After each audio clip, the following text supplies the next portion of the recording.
Yeah, what? Especially if it got all the compartments I need.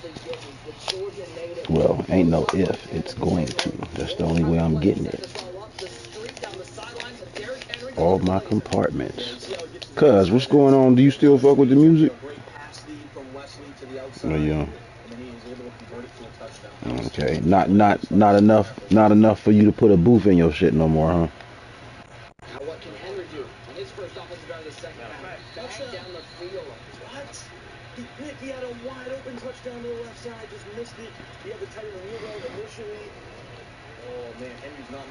You don't need a whole studio. You can go fucking portable studio and shit. All you gotta do is you could have be portable booth. You just buy a nice mic. Yeah, just buy a really nice mic and go into a spot where when there ain't nobody else in the house, everybody gone. Boom, you there. You know what I'm saying? Mix that shit.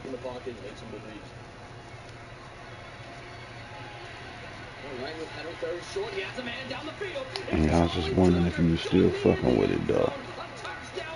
Cause I was thinking like, oh yeah, I get my crib, put me a motherfucking, gotta have a studio. I'm like, I don't need no goddamn studio. I need motherfucking rooms. I can always make the studio portable. Yeah, but you was the first person in real life I seen with the when you built the booth.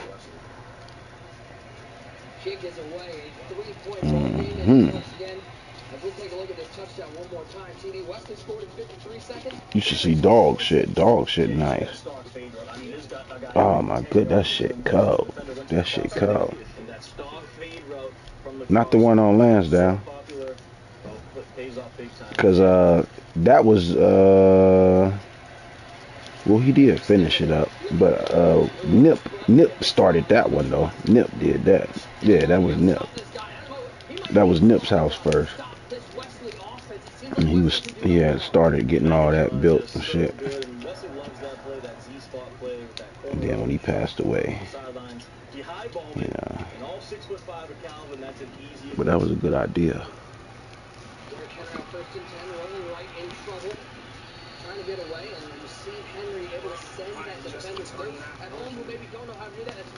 All right, I'm all rolled up, all pulled up. All pulled up. Got me 4 nice ones ready. I'm at 6'2". You hear me? So I need me some motherfucking practice.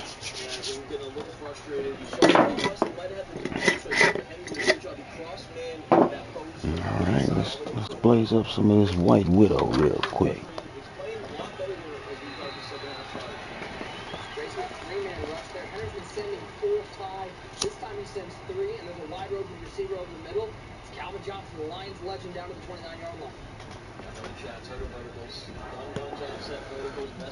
Where her going?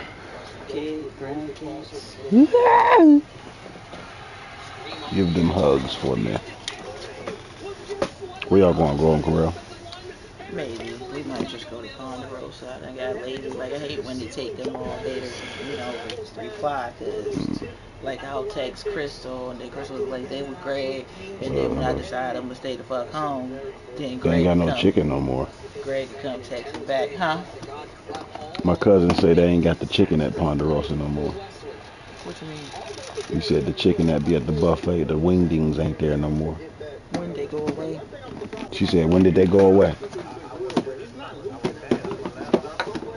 He said they was gone this summer. You been there since then? Mm-hmm. Well, she been since. She said she been since, so.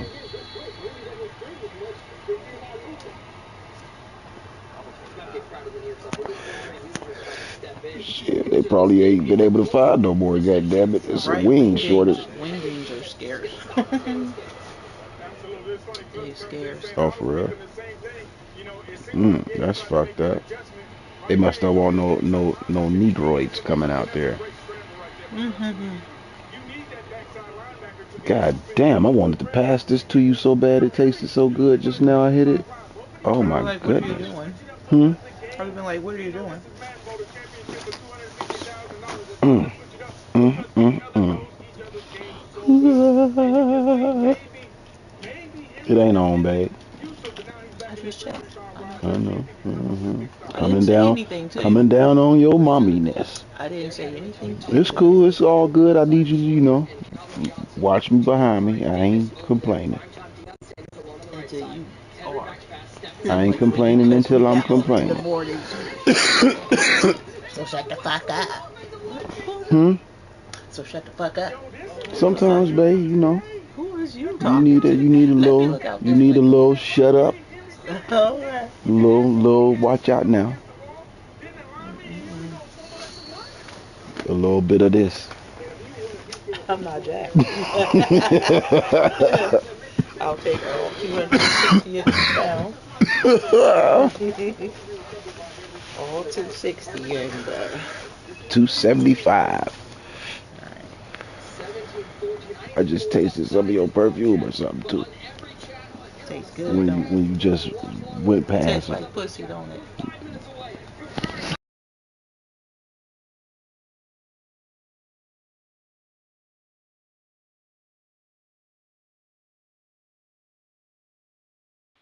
I mean, you asked for it. All right Can I now. deny you? All right now. All right.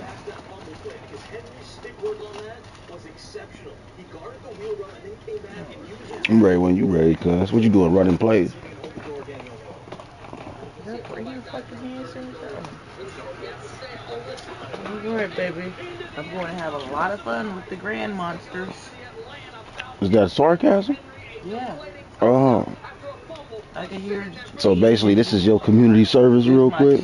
my quick grandma done seen y'all That's this week. crazy how you tried to guilt trip me into coming, though. What do you mean? You said next time you were gonna go. I'm saying though, you guilt tripped me into coming this time on a pop up. You gotta be strategic when we can both take dosages. I know. We gotta both be ready on the levels. It's better in the summertime because we can let them, run loose a little bit on leashes at the park for a little bit. But they cool at the restaurant because we go to buffets. They be too busy. I mean, but even there, I'm saying, but in the summertime, it's activities. So, you can tire their ass out a little bit Right. and drop them off. And we could be like in the cut, Mm-hmm. dosed up with Right. some type of drugs and beverages in a McDonald's cup. They not even knowing what's going on. Oh my goodness.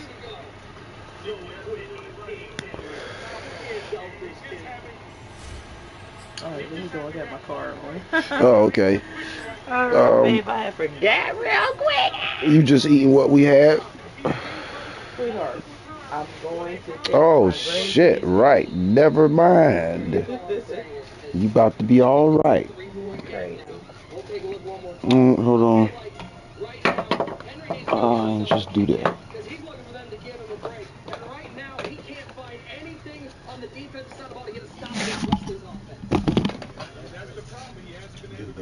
Yeah, right. Don't care about them.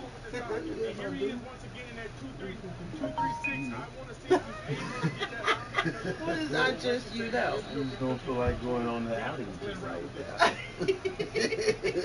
An outing now. Right. This is fucking Right.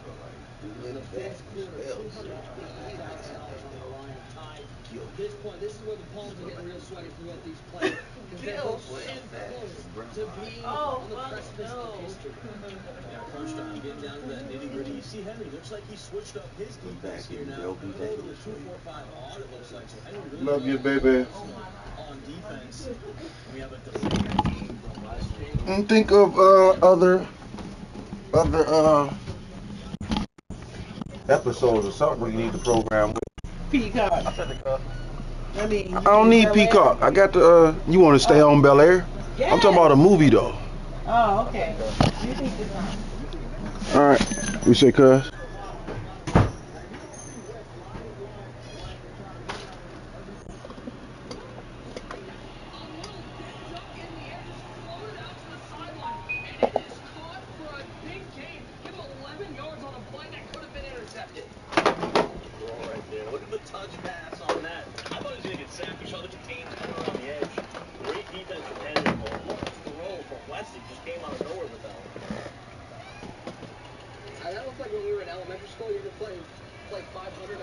No.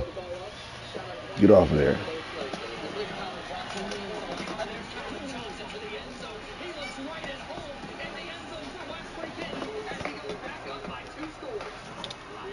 Shootout on our hands. Neither of these guys can sniff a stop in the second half. The first half, they were playing relatively good defense, slowing the game down, and now it's been unleashed, and everyone's just throwing lasers out here. Big time throw, corner row, flood play to the left side. Wesley back up 2 possessions. The pressure once again shifts to him. And Wesley's playing about as good as you can play for his first finals. I mean, this is pretty much a flawless performance. He had that fumble, but besides that, I mean, he's just playing great. Offense, defense, everything's clicking for him right now. Yeah, one great user. Close things out with all 4 of us in the booth. What a way to end the year, user. As Henry. Oh shit, you was ready, huh? Does he need a score, user, to feel comfortable in this game? Right now. Okay. He needs to score right now. So right now. Right now. And listen. Don't wait any time. Right on the head. We were looking at him in that 2-6 defense. He was giving up a lot of points to West, and we're like, hey, he doesn't look that comfortable. And when you see a guy switch back to what brought him there, you know he wasn't that comfortable. That's a big dot right there to get him down to the 40. Listen, Henry knows what time it is. That's why you see him starting to take more risk on defense. They're looking to make a play. So you're going to see the score start going up unless Wesley goes into full milk and cookies mode.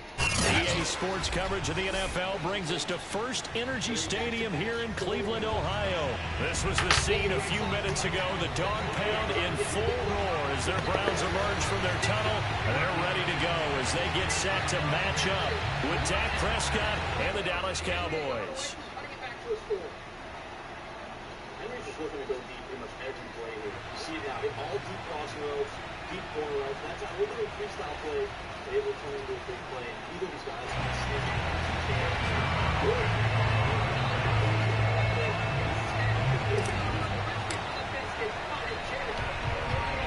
Greg Zuerlein now. He'll handle the honors to Oh, you right on time there. Off we go from Cleveland. From his end zone, it's Demetric Felton. Ooh, my goddamn controller battery low. Cost him about 5 yards as he's tackled at the 20. Good thing I'm right by the plug. That timeout that Henry used is going to come critical here as we approach these bounces next. Alright, make sure I take just the right amount of sips of this shit. Because it will cause an immediate hangover. Yeah. At least for me. Does Henry have the defense to stop Mm-mm. picking up a first down? No, the hangover happened while you still conscious, like immediately right then and there, like boom. You feel like not no sickness in the stomach, but just in the head, like oh, I had a little headache. Henry's quest to come back. The clock stops with 2:36 to go. It looks like Henry goes man coverage. I just need enough of the poison to coat my coat all my linings.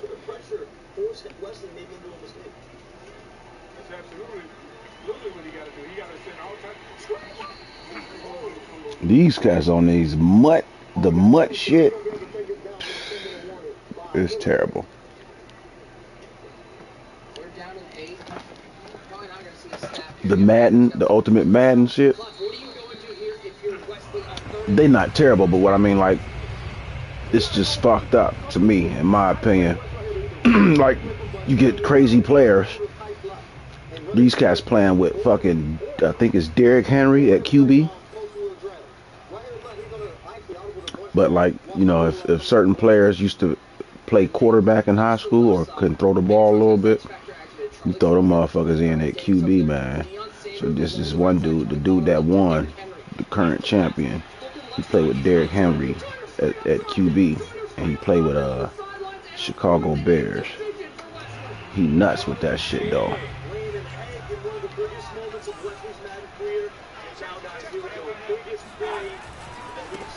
A first carry now for Nick Chubb. Should have had it.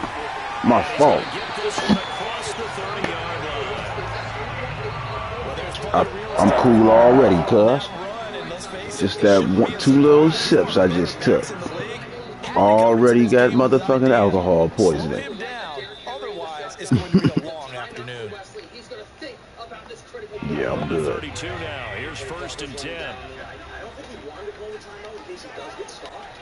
But he had to get a bad route combo set up. Didn't like what he saw. A run for Nick Chubb. And he stopped immediately there. Officially no gain on the play, and it's 2nd down. I know the scouting report on him is that he doesn't possess the eye discipline to be an elite linebacker. What that means is his ability to read, react, and make a play. But on that one, he looked like one of those guys. Henry has no good. I mean, how many times have you seen this guy just make Officially nothing on that last run. They'll try again, 2nd and 10. The kid is making play after play after play. He's coming. Mayfield down. Whoa, okay. Did we find something? Getting in there and bringing him to the ground. It seemed like he kept going through those progressions, and I thought he might dump that underneath, but he couldn't get rid of the football in time. And I have to wonder if he was thinking while he was back there, I wish there were a lot less progressions on this play. Just someone that I can dump the ball to and get it out of my hands. He is down by 4, but down by 3. Field goal will tie this up, but he's thinking about 6. He's thinking about picking up a 1st down at least. Let's go, let's go. We going back to Dallas immediately, cuz. Immediately.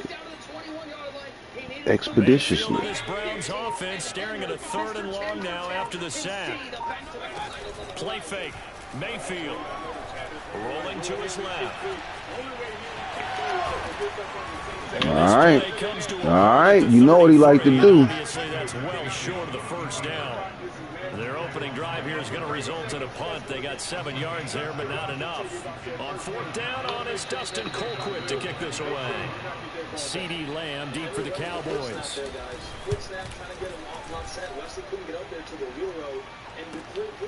This is taken at about the 14. 6-yard return after a punt of 48. And the Cowboys will take over the football with a 1st and 10. Get the ball in, here's a little inside zone action, and continues that clock. He'll get down to the 6-yard line. And this is perfect time management by Henry. Basically, right here, either I score or the game is over. He's thinking of 7. He want to get 7 with no time left. 20 seconds left and counting. Henry in the gun, bunch to the right side. He'll motion joiner tight to the formation. 15 seconds, 14 seconds.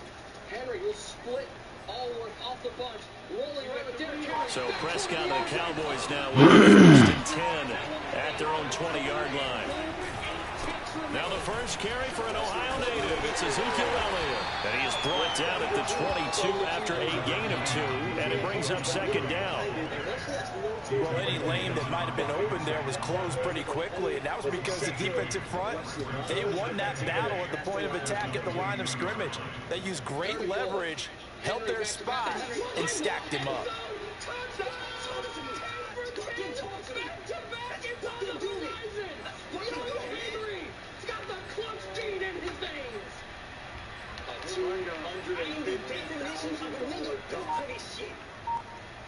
Second and 8 coming up.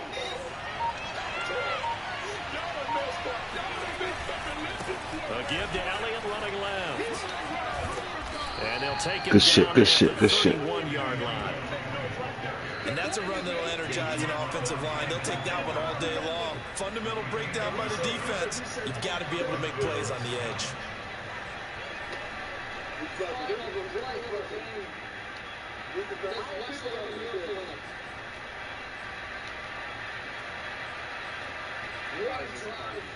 Forces an interception on Wesley's offensive line on 4th down.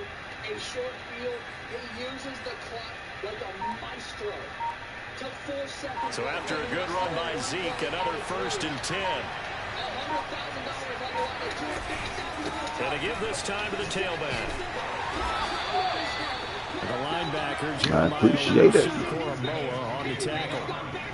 A quick burst there, and he nicely bit off a pretty decent game. The first down run got 5. Here's 2nd and 5.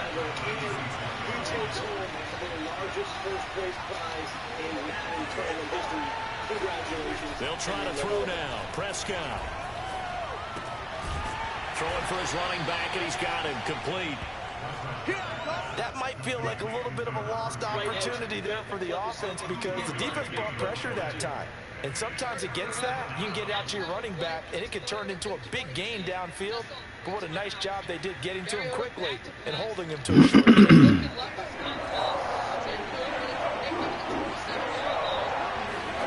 Third and short yardage, Prescott.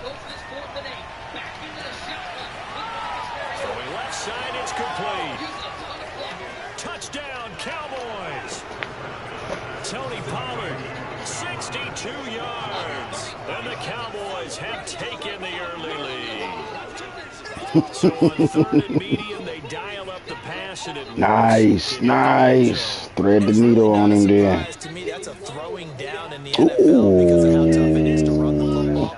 But what offenses like He was right there. He went for the pick. Formations to make them respect it and throw out of those. So we was both in the exact position. I was just, there first. Zerline connects on the extra point. And that makes the score 7-0. After one, 7-0 on EA Sports. You might have overplayed the play, though. Because you kept running out of bounds instead of, even if you would have caught it, you ran out of bounds. So I don't even know if you would have had a complete interception. Uh-oh. Now to kick this one away. Now Donovan Peoples-Jones. And he's up past the 20 to the 22-yard line. I might be in the double Mabel all night coverage here, playing back about 20, 25 yards, 30 yards, because you don't want to give up anything deep. No touchdown here. And if you're now, so you say you did not take a sack, and the game will be over. Mariota in the shotgun. Rice and Anderson to the left side, Moss to the right side. Mariota stepping right. I got icy veins already, cuz. Yeah.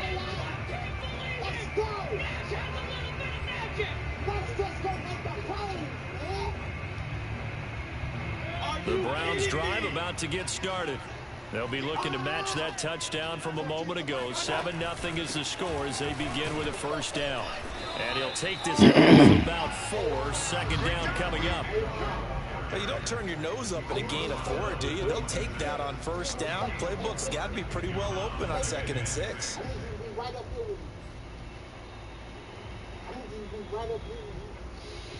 Oh my God. Stunning. Wheel route. Throws it up to him. Time wasn't a good read. I don't know, but it was a read that worked. A wheel route to Cordero Patterson, his running back. It wasn't a great read, but he had to kind of take a chance. He had a little bit of an angle. And following the pickup of 4, here's 2nd and 6. Mayfield hands it off to Chubb.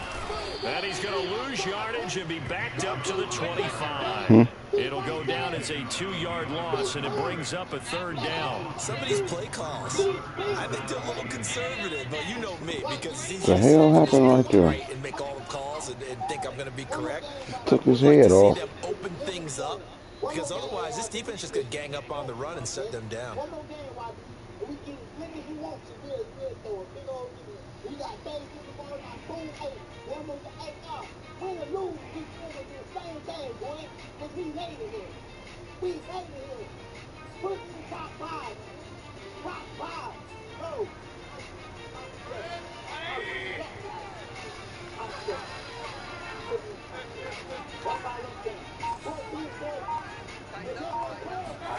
On third down, Mayfield.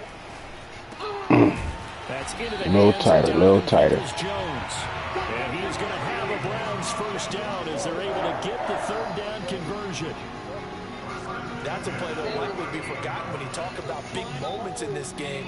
But plays like this are critical to keep drives going. And if points result, we'll call this play significant. AI Nash, big fan of NBA young boy. He says this comes from one of his songs. I look at that AI, and all I can think of is this man, much like Allen Iverson. He has the answer. A star was born today. Central Florida, stand up for your boy, AI Nash. You said it. Upset of a century, upset of a lifetime, whatever you want to call it, AI Nash. What a game plan. Clutch play after clutch play at the end right there. Unfortunate breaks for Clef. And AI Nash, who would have thought? No one. He's So here's a 1st and 10 at the 38. Mayfield on play action, sliding out of the pocket. Man open, that's Anthony Schwartz. And they've got it well across midfield, down to the 40 before it's all said and done. We talk about mobility on quarterbacks all the time. Here's where it really pays off. Able to move, evade, and is accurate throwing on the run and picking up a 1st down.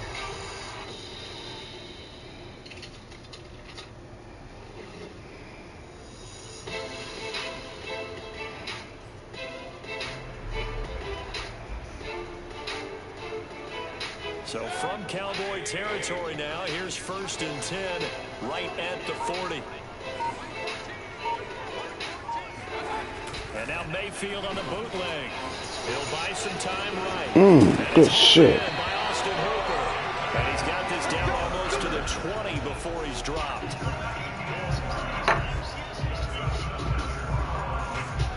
Two minutes on the clock, 2nd quarter, 7-0 ball game.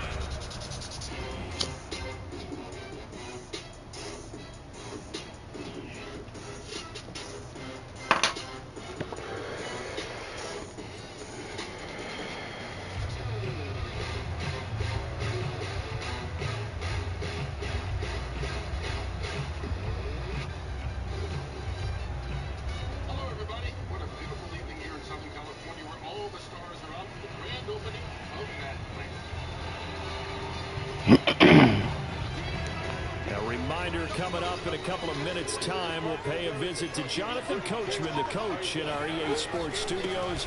They'll have a look back at the next-gen stats from this 1st half of action. And he still has yet to get on track in this 1st half as they're going to stop him behind the line. 2 yards the loss, 2nd and 12.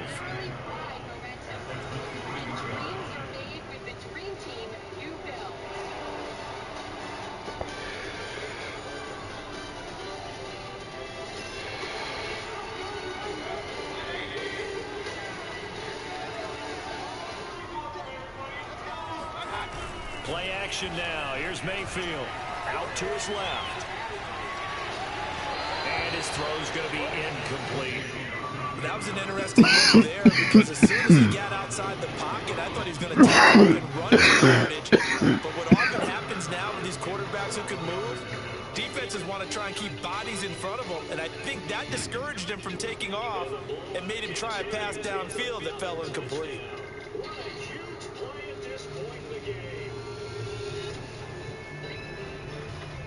7th play of this drive coming up, but a long way to go on 3rd down. Mayfield off the play fake. Ryan Switzer's got it. And they will eventually get him down, but he's inside the 5 all the way to the 3. A very important 3rd down conversion right there, because when you're trailing and find yourself this deep in enemy territory, the kicker's not even part of your thought process. You got to make it pay off with 6. Nice connection right there to set up 1st and goal. And they'll keep working toward that end zone as he's down to about the 2-yard line. Now the Browns will use the first of their 3 timeouts as they get the stoppage with a little over 50 seconds to go in the 1st half. From the 2 now, 2nd and goal. They'll try and run it in with Janovich, the fullback. And he'll take it into the end zone for a Browns touchdown. Andy Janovich taking it in from 2 yards out. And the Browns are on the board here in the final minute of the 1st half. Chase McLaughlin on for the extra point. It's up and good, and we're tied at 7 here in quarter number 2.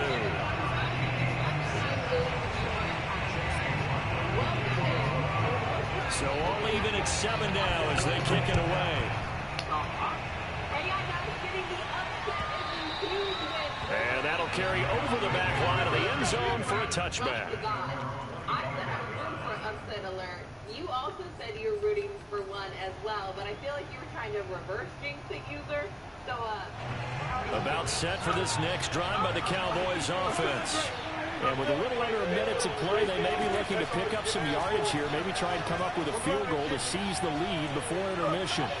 buying time to his left. He'll fire deep for Gallup. I know that pass was incomplete, but I'm awfully impressed with how he was able to maintain his vision, because normally when you break out to the left that way, it narrows everything down, almost becomes a half-field read. But he's able to still see the entire playing surface and try to connect all the way back to the right. So the incompletion, and now it's 2nd and 10, again from the 25-yard line. When it came down to it, he took that guy and came up with a judgment. He let it Prescott. Forced out to his left. And now he'll let this one go deep. Back over the middle. And got his man complete. And able to rip off a big chunk of yardage before being dropped inside the 40. Now the Cowboys going to burn the first of their timeouts, as they'll stop it with a little over 30 seconds to go in the first half of play. 17-14, getting the upset win over Cleft the God. So how about that for a chain mover? They're all the way down inside the 40 now for 1st and 10. To throw is Prescott. He'll fire deep down. Good shit, good shit, good shit. It's intercepted. John Johnson with the INT. And the Browns are going to take over at their own 13-yard line. And that was one that they kind of saw coming, Charles. You had a free safety just hanging back there over the middle, waiting, and he saw that ball go in the air, and he jumped on it. And I don't know why the quarterback Should didn't put see some more air it. on that bitch. Cover 3, which means the free safety in the middle of the field, the 2 corners, and they divide the field in thirds.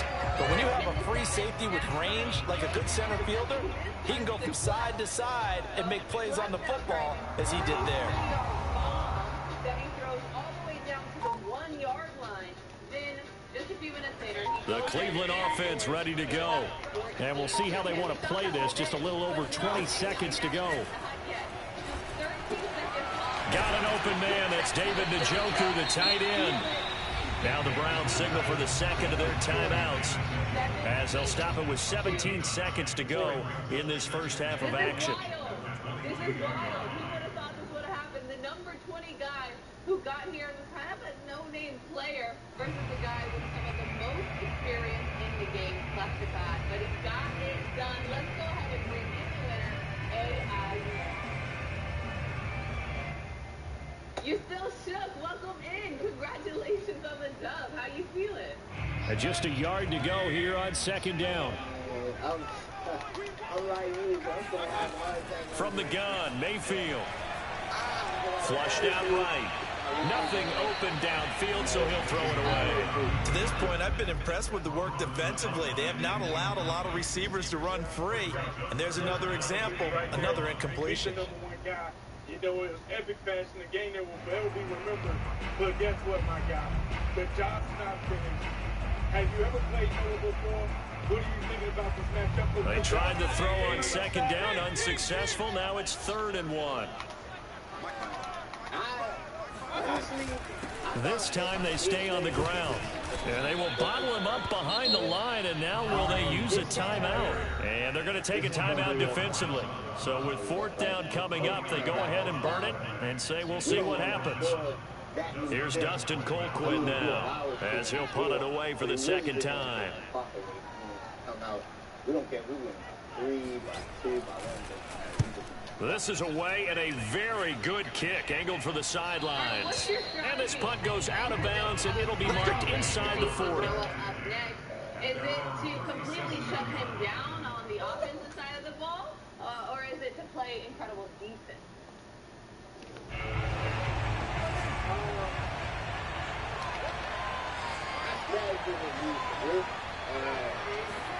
Final play of the half, Prescott.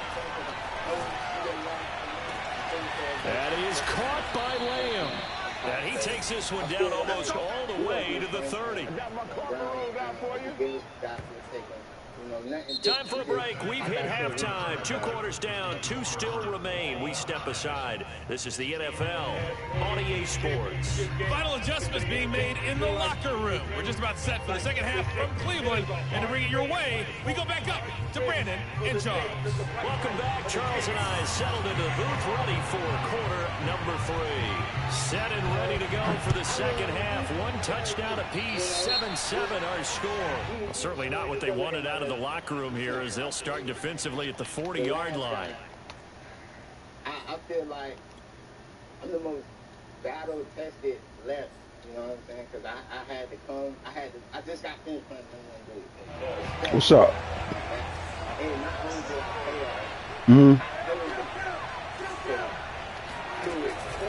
From the pistol, here's Elliott. And nothing much materializing there on the first down run. He'll get a couple, and that's it. Well, they're hoping that the second half is better for him than the first half. They've got to find a way to get him going. He's a big part of their offense. You traded the wrong cat. Here's 2nd and 8. That's what I'm saying. You traded for the wrong cat. You got your CJs mixed up.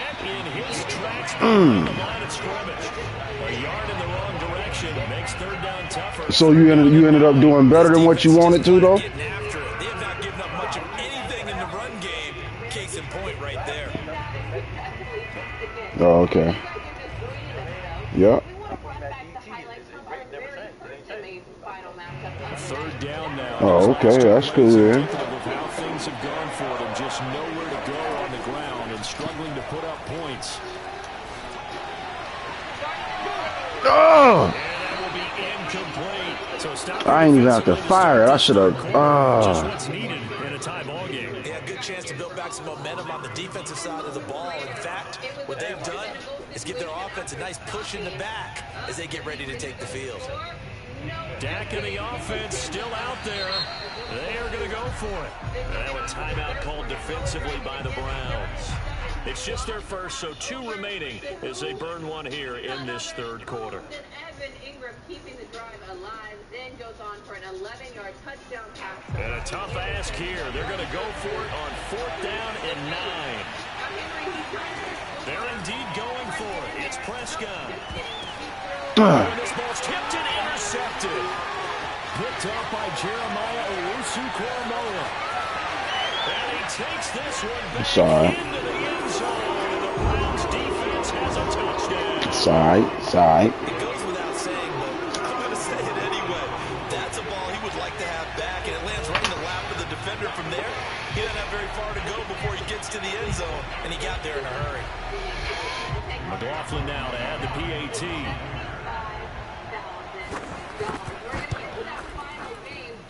And he's got it. It's now a 14-7 ball game. That was some bad coaching. My fault, fellas. And on 4th and 9, that was disrespectful. And now the kick is away. And this will not be returned. Yeah, you paid for it. Damn sure paid for it.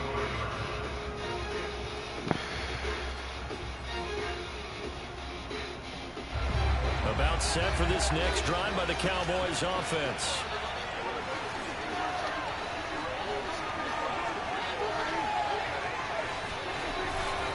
They'll start the drive with Elliott.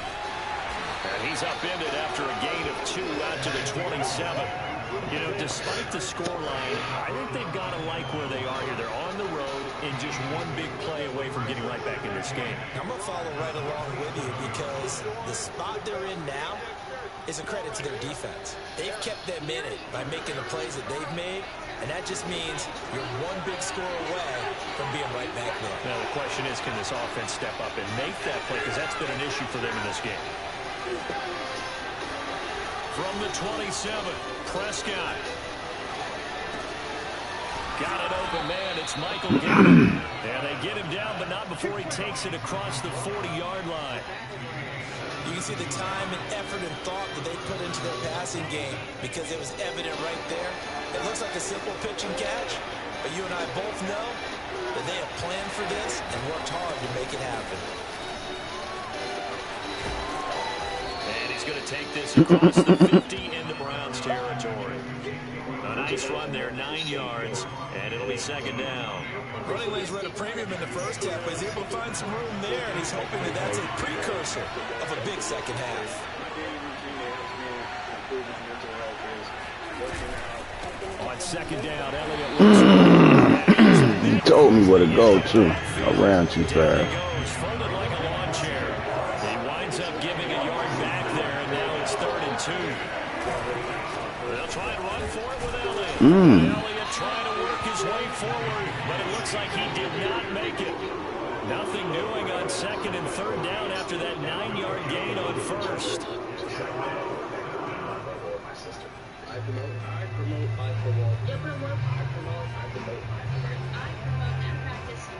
They failed once in this spot earlier, but the offense will stay out to go for it on 4th down. Prescott from the gun. And it's incomplete. They cannot convert, and they turn it over. Boy, it looked like he had it and dropped it. And this defense will take over right near midfield at the 49-yard line.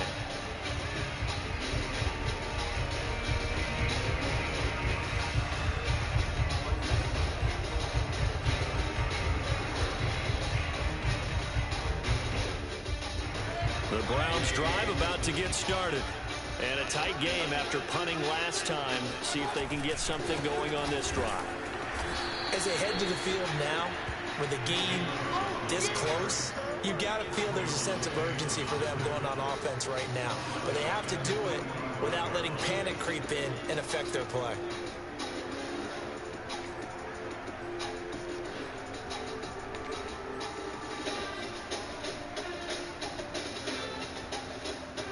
Well, the first play of the drive lost 4. Now they'll look to move it forward here on 2nd and 14.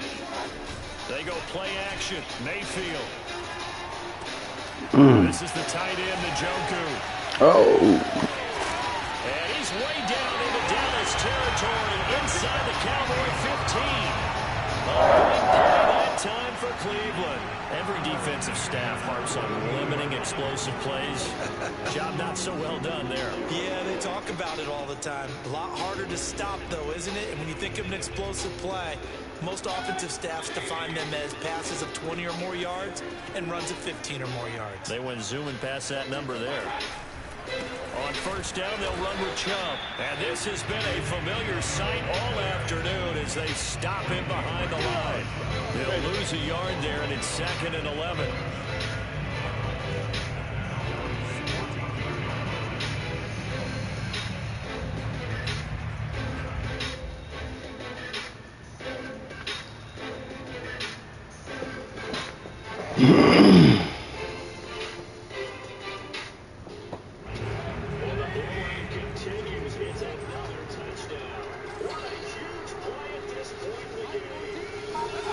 To throw, Mayfield. Escaping the pressure right. Njoku pulls this one in. He's got it for a Cleveland touchdown. David Njoku there to make the grab. You gotta make it happen, fellas. Lead in the final seconds of this 3rd quarter. I say we gotta make it happen. Okay, okay, that's a start. That's a start. Well to the right and no good.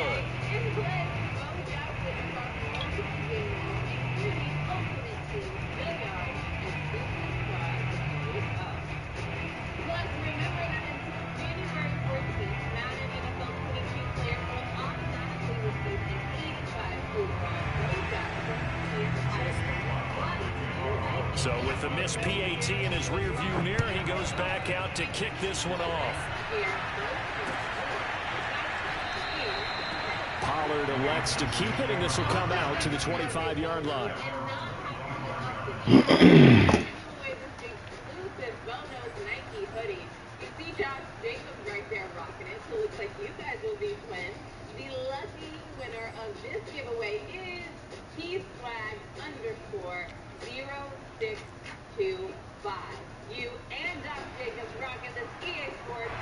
About set for this next drive by the Cowboys offense.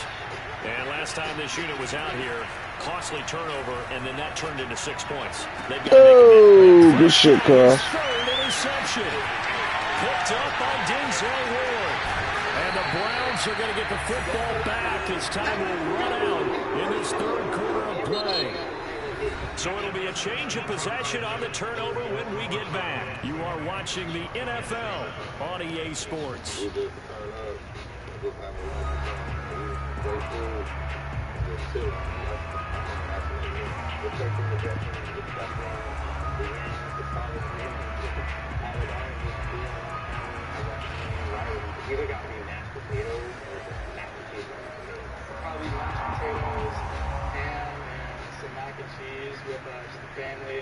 Suddenly it's 1st and goal after the interception. A quick change in the situation here.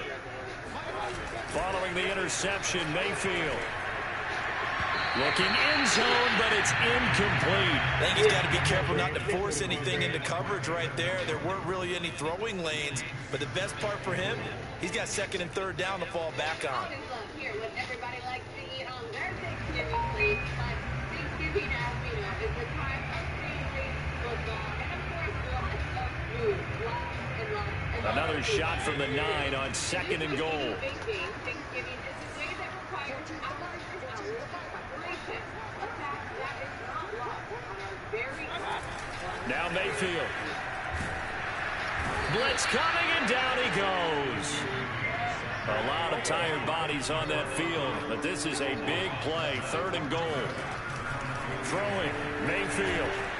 And pressure coming, and they got him once again. Jabril Cox picks up his 2nd sack of the afternoon. And it appears to me that someone's defensive coordinator is jockeying for a raise. A sack on 2nd and goal, a sack on 3rd and goal. Now brings up a decision on 4th down. Okay, then. Inches from the upright, it's no good. Wide to the left, and this score will stay right where it is. Charles, all things considered, I guess that's not a critical miss at this stage, is it? No, but still everything helps when you're trying to finish off a ball game.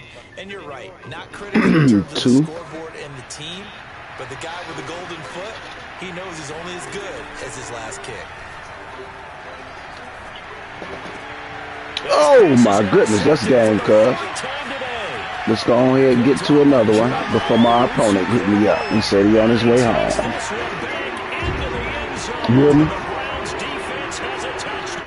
Good shit, bro. Good shit, good shit, good shit. You say your game at 6, though, ain't it?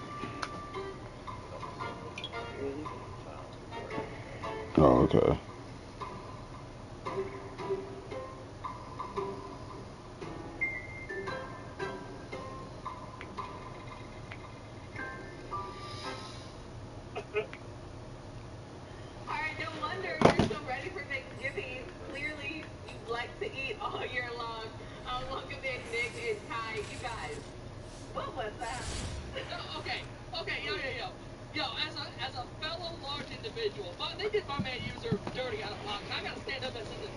Cracked our heads real quick. This is why you put the lens cap on. This is why, because you know they're always rolling, and they're saving B-roll, and they have everything. Put that lens cap on right away. Right? This is what happens. That's why I say go to yo, just go to favorites.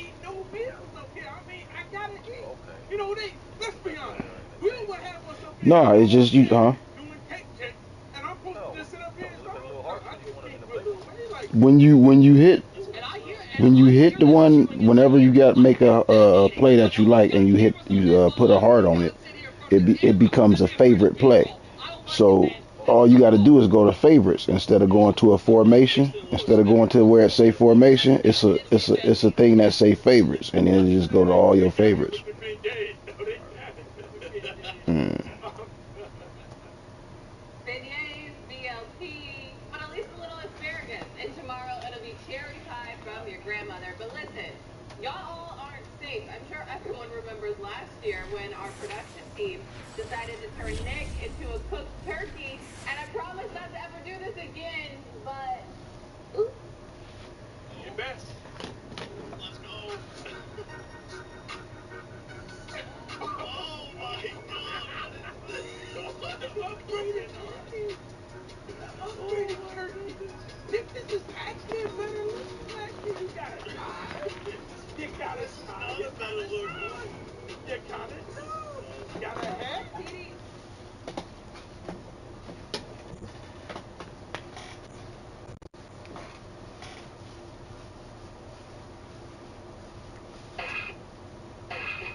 What's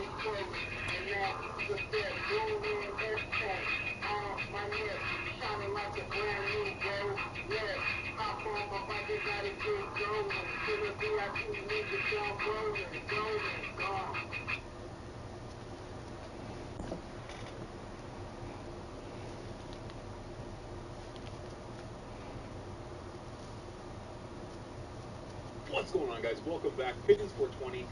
I hope you guys are well and warm. Today we've got something a little special here to be checking out. I am going to be taking a look at the High Rise TV Instagram account. And let me tell you, these boys and gals sure know how to have fun. They know how to make cannabis content look oh so sweet, and we're going to take a look at it. But before we do, I want to...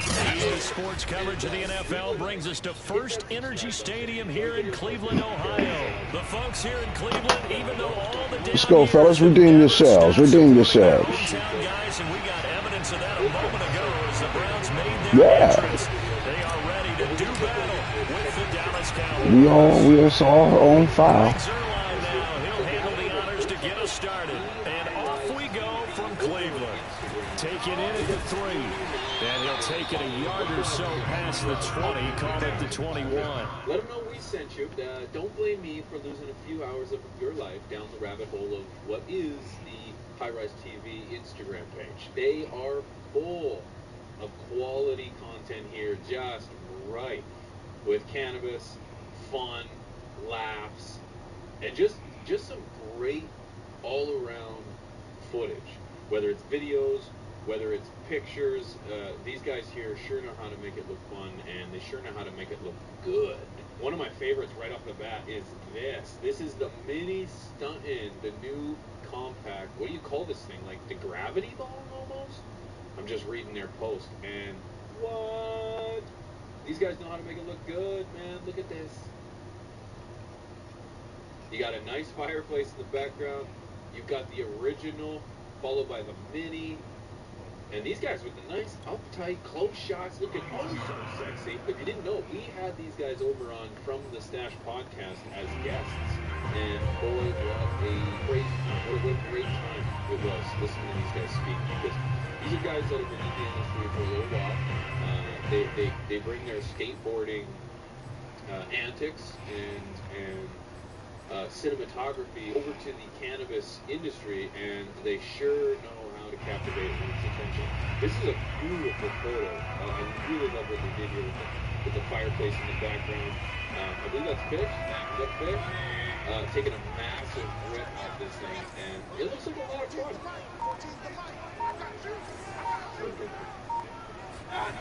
Mayfield now looking to throw on first down. And the Cowboys pressure gets there this time for the sack. Defensive end DeMarcus Lawrence applied the heat. A lot of talk the other day about them wanting to quiet this home crowd early and often. Very first play of the game, they do just that. You're exactly right about that, because that's often a conversation when you go on the road and you travel. Hey, let's take the crowd out of it. What a great way of doing so by putting the quarterback on the deck. The cinematography. Throwing on second and long. Mayfield. Oh, come on, Vanders. Turn around, baby. Right there. Never make the mistake that the slot receivers, especially the little guys like we're watching here, are just quick. He was beat too bad there. Quickness and speed, and they catch a lot of footballs as we just saw there. Just splattering everywhere. Well, he's a happy feller, that one. Look at those dabs. What kind of taste do you think it had? So from the 36 now, 1st and 10.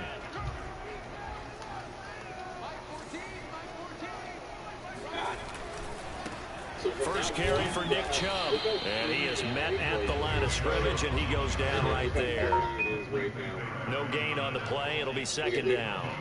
A quick observation, Brandon, because early on in this game, I'm seeing linebackers putting up their noses close to the line of scrimmage. And my guess is the wheels are turning on that other sideline. As a play caller, you're filing that away right now, aren't you? Yeah, you're trying to find that opportunity later on when you can play action them or stick something to them between the second and the third level. Fellas. And he's going to have another first down here as the tackle's made at the Cowboys 42. Oh, no wonder.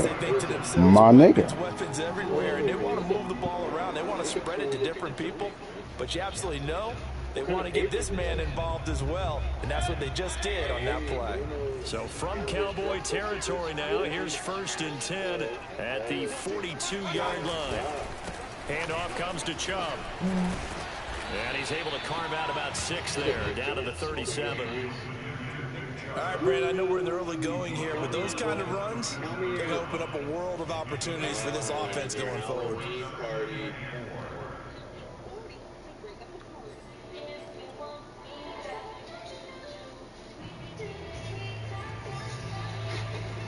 Second and 4. Weed everywhere. Girls. A first carry now for Kareem Hunt. And down right around the 32-yard line, 4 yards on the pickup. But that call makes sense because they've been throwing it well on this drive, and once again they show passing formation, showing the shotgun. Then they ran out of it. That's a nice play by them defensively, though, to hold it to a short gain.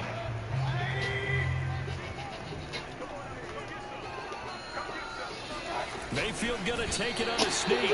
I'm going to take the hit. He went for the block. At first glance, as they'll spot the football just beyond the marker, they find a way to convert on 3rd and inches. And boy, tell me they're not living the dream here, you know? Surrounded by good times. Go lead. Man, making it look fun, boys. Making it look fun. All in a day's work, though, right? All in a day's work. I get it. Incredible party. Lit wall to wall. Boy, out of that. A give. This is Chubb. And he's going to be met at the line of scrimmage and taken down. On the tackle, it's Randy Gregory. Nice job there defensively to clamp down because really they've been on their heels this drive. Agreed, and they really needed that one for confidence, just to feel a little bit better. But I don't know if I would be daunted by them stopping me on one run. This drive has gone pretty well. I could come right back at them. Turn the neons up, you know? Turn the lights down low. Wow. Close the curtain. So after the run for no gain, here's 2nd and 10. What is this? Mayfield. He's got a man wide open. It's Landry. And he'll be out of bounds about a half to a full yard shy of the 5. His passing's been on point on this drive, hasn't it? Been very accurate. Got the ball downfield, gained nice chunks of yardage. But now, in this situation, the field is really condensed, partner. So if he's going to throw the football, that would be pinpoint here. So I was going to ask you about that. Field shrinks, has to be sharper, but it's been a good opening drive so far. Now they just want to see if they can cap it off with the bell ringer and put it in the end zone. They'll run with Chubb. And they get him down. He didn't tell him to get off of him, did he? Had the broken tackle, but ultimately could not get into the end zone. It'll be a gain of 5 there as they move closer. It's 2nd and goal. These boys skate in their house, too, man.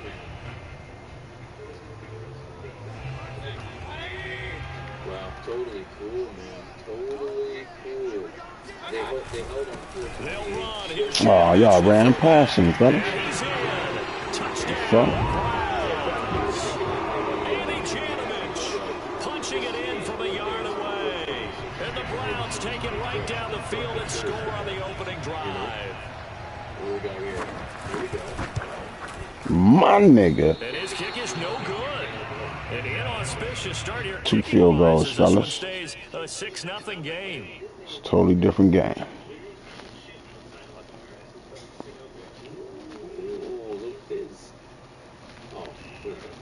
Yeah, I ain't even look at my phone. I think my dude just texted me. Let me see. Oh, no, okay. Somebody else.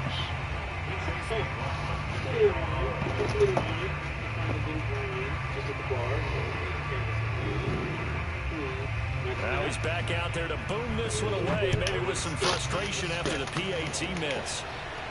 And no return on this one. It's a fair catch, a signal for, and take it. You guys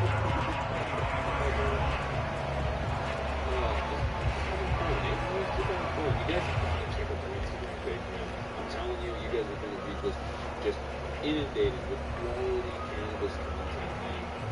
And it's of all sizes. You know, you've got the indulgent community, you've got the consumption community, you've got the grower community, you've got the glass community, you've got everyone being represented on this page. And so Prescott and the Cowboys now with a 1st and 10 at their own 25-yard line.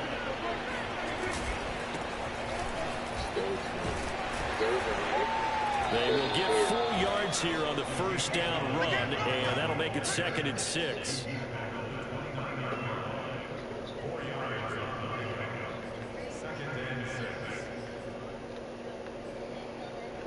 No way. 6-0 our score after 1. Okay. Well, for a second, I was like, oh yeah, hold on. Unbreakable. Yeah, no. But this, remember the last video we did when the guy dropped the bong and it broke and smashed all over the place? This one, she didn't even just drop, she flipped it. We'll find out today, I guess, she says, and then just removes this down. Now, it's not concrete that they're throwing it on, or like, you know, it's like those trips, like the boards for your decking, but listen to the sound of it hitting the ground. The sound, listen to the sound. 2nd and 6, just inside the 30. I'll look at that. That's pretty impressive. That was slow. A handoff left, Elliott a 1st down and more. And he'll finally be taken down just shy of midfield. A big hole there. How about him handling the point of attack? Just positioning himself so that run could go right off of his backside and deep into the secondary. Anyways, Stones, would love to try to give your ball a shot here. If I can keep it alive in the hands of pigeons for more than 30 days, you have made a great product. Oh, here we go. Some smoked judo.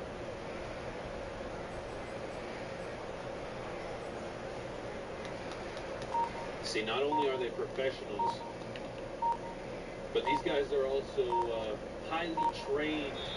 Now the Cowboys going to burn the first of their timeouts. They'll have 2 remaining as we step aside here in this 2nd quarter. If you also notice, he's wearing a very supportive pair of ankle guards, also known as fit gloves, in some communities. Wow, well executed, very well executed. This man's also a Jedi. And they'll get him down as he's inside the 40. Partner, if you want more carries, I think we saw how you get him. Showed that he's got the fresh legs, and he picked up the 1st down on that run. Don't just ask for him. Show him that you're supposed to get the football. So he hits his head on his ball. A 1st down carry by Elliott. And he'll take this one down to the 36. 3 yards on the pickup there, and it'll be 2nd down. Give credit to the defense for stringing that play out, and they gave up no cutback angle. You know you're trying to dart through. No place for him to go. A nice job there, only giving up a 3-yard gain. Elliott going to get it again on 2nd down. And not much running room. Down to the 32. He was hoping to get to the edge, but they did a really nice job of forcing him back inside. That's excellent fundamental defensive football. Don't let him outside where they can really shred your defense. His eye is almost popped out of his head, but he still gets the dunk. Ladies and gentlemen, that's commitment, okay? Injury or not, this man is a professional. The show must go on.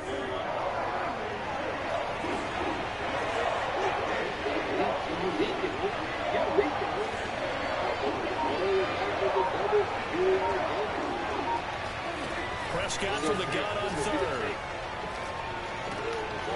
Left side to lane. Did I fuck it up?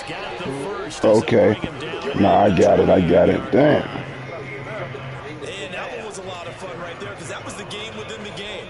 3rd and short, blitz was on. What's the key for the quarterback? Get out of your hands in a hurry. And that was a quick little completion. Got the job done for a 1st down. I just don't think that cloud is coming out of there. He had it. Here's back, though. Look, it's just dropping diamonds in. No big deal. Just sends off players in every direction.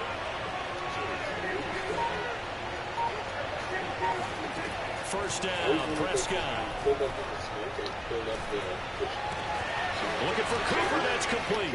And down inside the 15, shy of the 10. I threw it a little later than I really wanted to. But good looking out. Well, guys, I'm telling you, I could be doing this all day, and I'm not going to.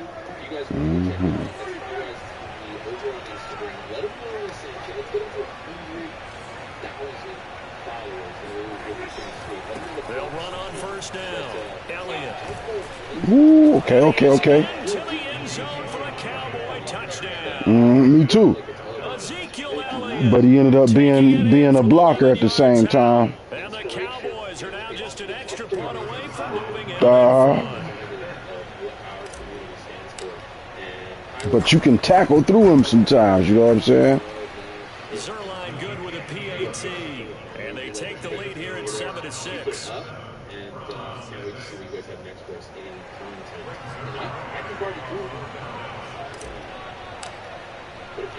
Now after the touchdown, it's Zerline. He'll kick it away. And that one will bounce out of the back of the end zone, so we will start here at the 25. Have yourselves a great day. Much love. Stay manly, okay? Because guess what? Life's better that way.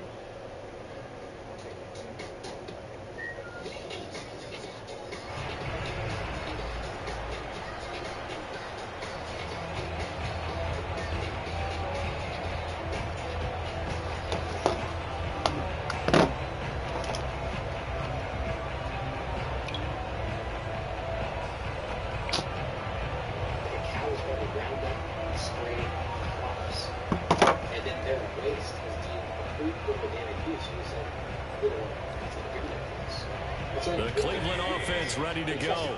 And that last drive, a long drive, but not just that. They had a great air attack going. Do they stick with that? I would think that they would, because if they were confident to do the last drive, starting backed up in their own territory, why would you change anything? They've got to be confident about what they're presenting and continue to do so. Because the secondary, they really look close. And that was amazing because that drive went, no adjustments, and no big plays by the defense to knock the ball away. So following the incompletion, here's 2nd and 10 from the 25. Play fake, Mayfield. And he will go down. A Cowboys sack. Mayfield in this Browns offense staring at a 3rd and long now after the sack. They take a shot downfield there, but it winds up falling incomplete. Two things you can do in that situation. Run and punt the football or try and take your shot at getting the first down. They chose the latter, but they'll have to punt all the same. Here's Dustin Colquitt on to punt. Back deep, C.D. Lamb. So a lot of the cocoa coir that you buy is already buffered with Chilean nitrate, or it's loaded with the minerals to offset some of the challenges that cocoa has.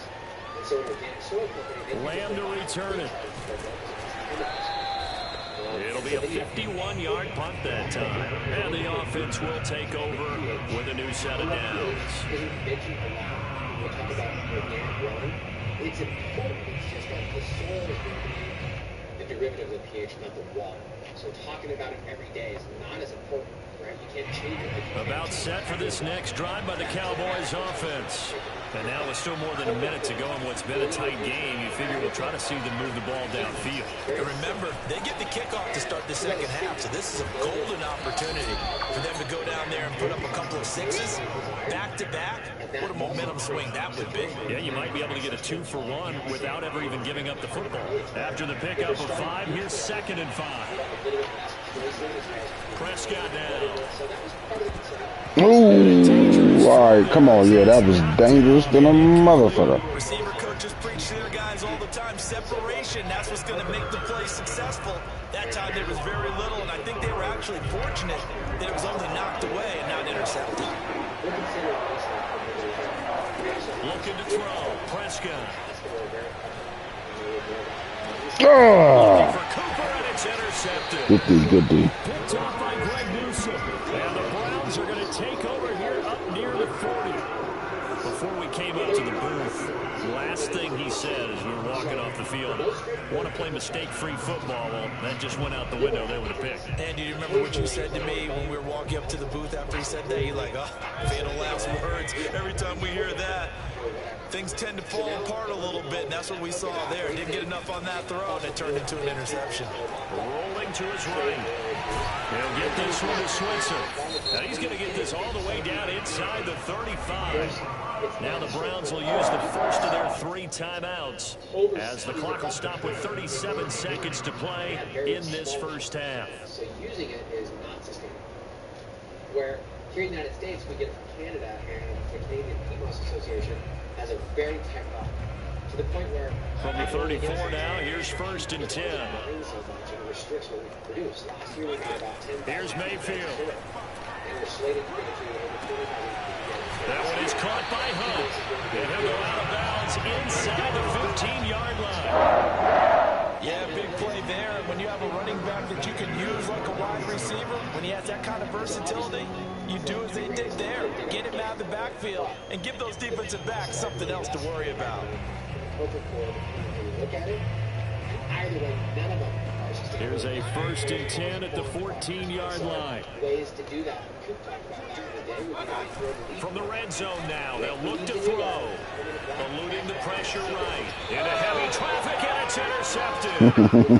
Picked up by Trayvon Diggs. And the Cowboys are going to get the football here as the ball will come out to the 20.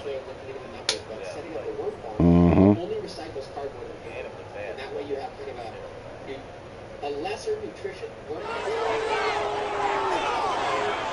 peat moss, if you will. But peat moss is ancient. About set for this next drive by the Cowboys offense. And they've got less than 30 seconds to go here, so not a lot of time to work with. He'll fire deep downfield from Lamb. Took a shot, couldn't connect. But partner, they're not content to run this one out as we head towards the half, trying to hit a big chunk play right there and add to their score. And this is a confident group. At the very least, they're thinking field goal. Yeah, and I don't blame them one bit. I don't think you sit on the ball going into the half when you have a chance to put some more points on the board. He's got his man. It's Gallup. The Cowboys going to use their 2nd timeout now as they'll stop the clock with 12 seconds to go in this first half. Is that it has ways, if you're intelligent, building infrastructure and asset that allow you to manage your phone without buying it again every year. It's such a great Prescott on 1st down. We use PMOS. Letting one fly deep for Cooper. He tries to force it in, and it's intercepted. Picked up by Denzel Ward. And the Browns will take over here at their own 14-yard line. Well, Charles, you know, so close to halftime there. You throw the interception. Not only that, you do give it to them in plus territory as well. Yeah, they were pushing real hard to try and get something more on the board on their side of the ledger right before the half. Looking at it with 20/20 hindsight, though, might have been better to hand it off a few times, hoping to get something to break instead of putting. And now this is intercepted. My goodness. Picked off by Anthony Brown. And he will be brought down on what will be the final play of this first half. First half in the books. You're watching the NFL on EA Sports. Final adjustments being made in the locker room. We're just about set for the second half from Cleveland. And to bring it your way, we go back up to Brandon and Charles. And we welcome you back live now inside the booth alongside Charles Davis. I'm Brandon Gordon, set and ready to rock for the 3rd quarter. Yeah. The Cowboys will get the football first here. No unnecessary turnovers. We are underway in quarter 3. This one will come out to the 25 as Pollard is going to elect not to return it. And yeah, I'm glad you mentioned that too. Make sure I don't do that in the game, in the league game situations. For nothing. Especially if you're getting the ball back, like ain't even worth that. Oh, fuck, yeah, yeah, at least complete a pass, but don't be throwing no picks.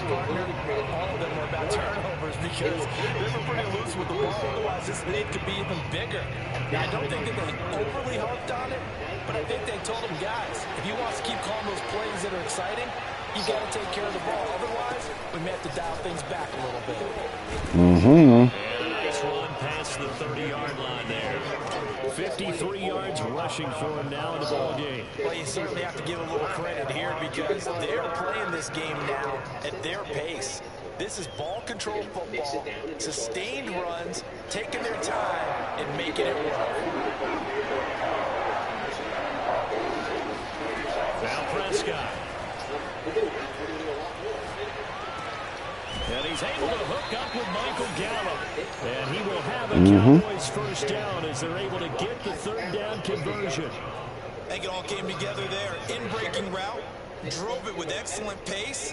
Money throw right there to move the sticks.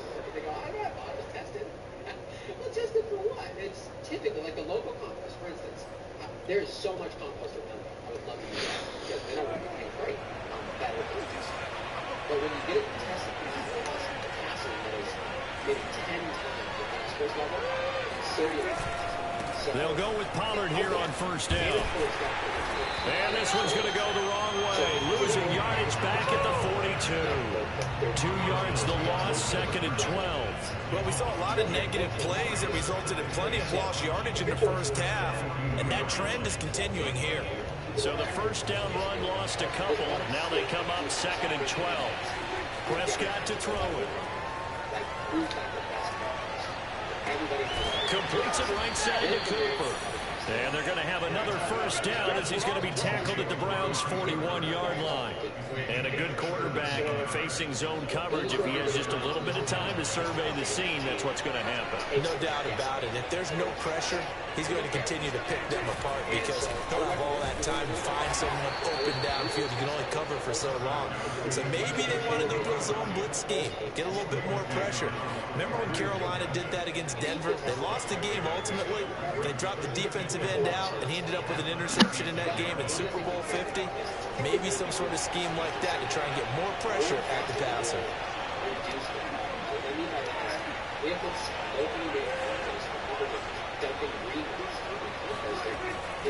On second down, Elliott once more.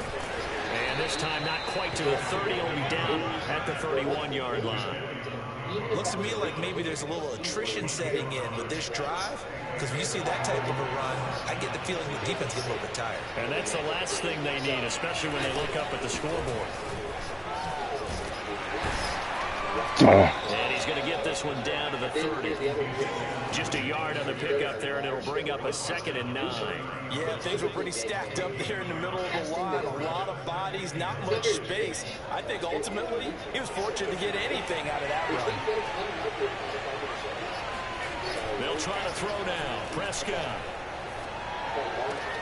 That is caught by Lamb. Hold on to the rock. But not before he reaches the 8-yard line. And I'll tell you what, this offense is playing a little bit of keep away right now. They've come out here in the third quarter, possessed the ball for quite a while, and they keep on converting. Nice pitch and catch there to set up the 1st and goal. Standardize. You can make a recipe at 9% or duplicate what you're experiencing. And that would really go well. But they have access to in the focus, historically, close to games, and a great game. Now Elliott.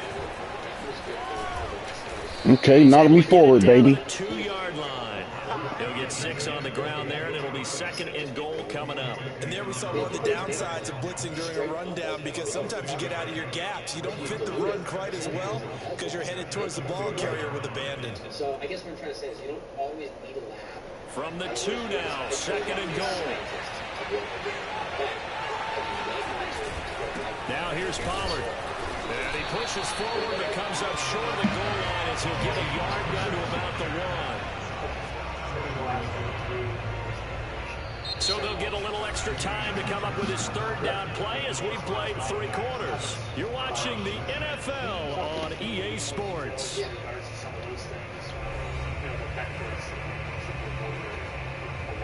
we'll talk about it. So originally what we did on the forums is we looked for something that won't happen with perlite. The reason was we found that perlite was obsidian, which is not an unlimited source. It's like a black, beautiful rock.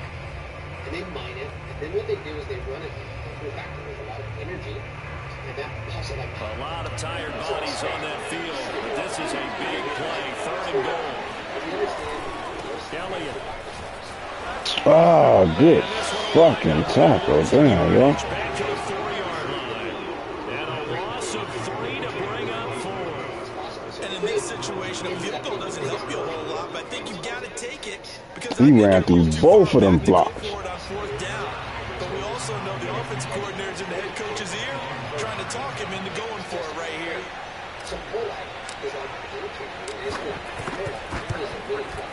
And Zerline's kick is good.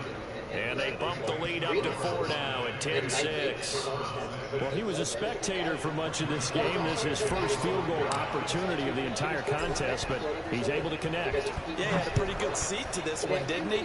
But let's face it, all kickers that you and I know, they want to contribute. They want their opportunity, and he seized his.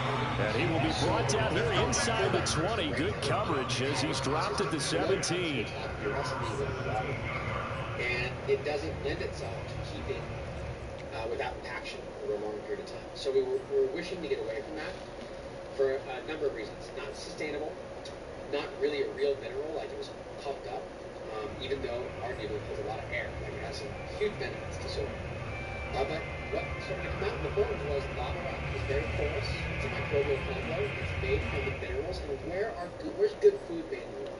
Hawaii, Pacific Northwest. The Browns drive about to get started. And that last turnover could have proven more costly, but their defense only gave up 3. But now answering with a field goal doesn't do them much on this drive. They need to try and find the end zone. Officially, it's a 1-yard loss. That's going to bring up 2nd and 11. There's no question that coming into this game, this defense was pretty vocal about his desire to take this running back out of his game. And all that pregame whooping has turned into results. After the loss to start out, here's 2nd and 11. Now it works. Mayfield on play action. And that is knocked away in the middle of the field and incomplete. And that's a nice job there because you've got to play the ball, not the man when in coverage. That'll keep you away from a lot of needless penalties. And he's able to knock that one away. It's almost impossible to keep the air. An incomplete pass on that last play, and that means they'll need to come up with something here on 3rd down.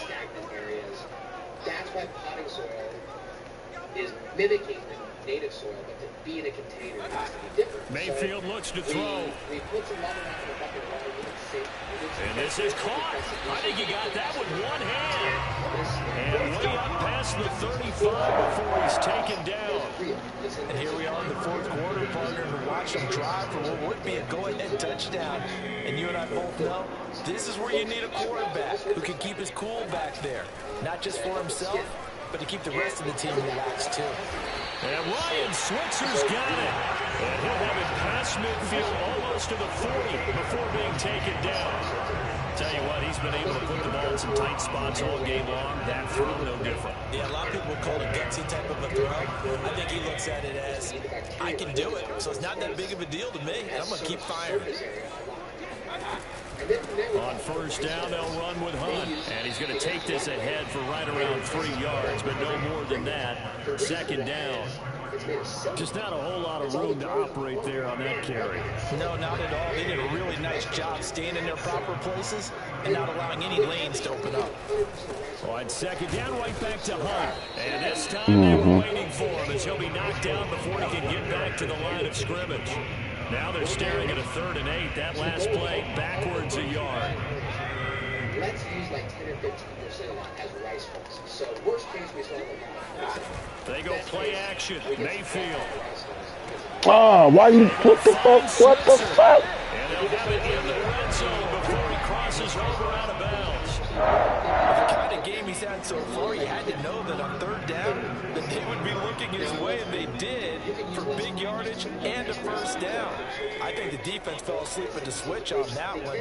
I would have doubled him, tripled him, anything to keep the ball out of his hands. Now a throw to the end zone on 1st down, but it winds up incomplete. Everything about that play tells you about today's NFL offenses and what they're asking out of running backs. You can't just be a guy who can run the football. You have to be able to catch it as well, and he didn't get that done on that play. A second down throw for Mayfield. Throwing over the middle, but it's incomplete. Trying to get their tight end involved finally. That's the first time that they've looked his way. He's kind of been a forgotten man in this offensive scheme. Yeah, didn't look his way at all in the first half. And I'll bet you the offense coordinator made a note at the half and said, let's get him involved because he could be a big-time playmaker for us. Oh, good shit. Ryan Switzer there to make the grab. And once again, the Browns are back in front. This has definitely been a back-and-forth affair, and now they have the lead here in the fourth quarter. Yeah, they gave up the field goal on that last drive, as we remember. But Finkel. told them, don't worry about it. We got your backs. Okay. We'll come back with a touchdown of our own, and they did.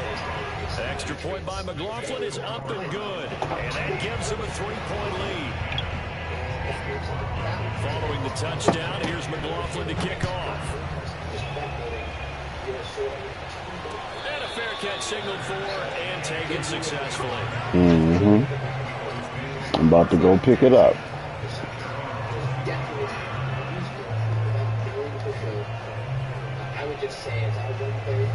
About set for this next drive by the Cowboys offense. And last time they got 3 points, but it was a chip shot field goal. And when you go to the sideline after a chip shot field goal, maybe the offense not too happy. It's a balancing act, isn't it? Because you're exactly right. They're none too pleased that they didn't punch it in for 6 points. But they also have to remember they did put points on the board. 3 points is 3 points. And in this league, you take points when you can get them. Not easily done. 3 yards on that last carry. Here's 2nd and 7. Here's Prescott. He's going to let it fly. It's caught inside the 25. Touchdown, Cowboys. Yes, you did. He was in position. And the Cowboys on just 2 plays have taken the lead. Might be seeing that one. You overplayed it. You overplayed it. Here in the fourth quarter to take the lead. There's nothing like being aggressive. All you had to do was leave it alone and just hit the Y button, the triangle. Been a great game, and we are not done yet. I will gladly accept it. Extra point as well, and that will make this a 4-point game.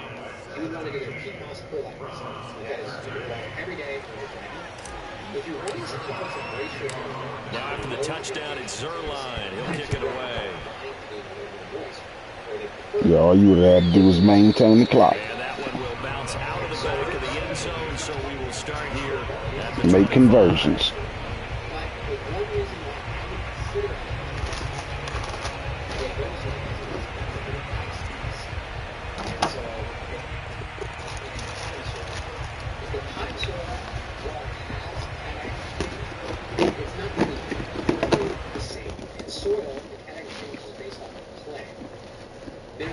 The Cleveland offense ready to go.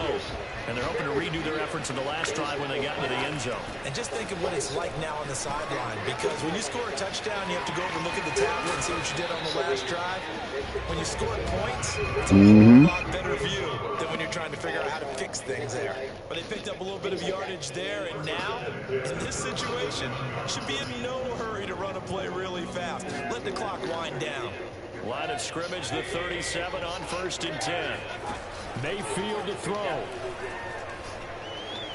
And Mayfield again with the interception, his 3rd.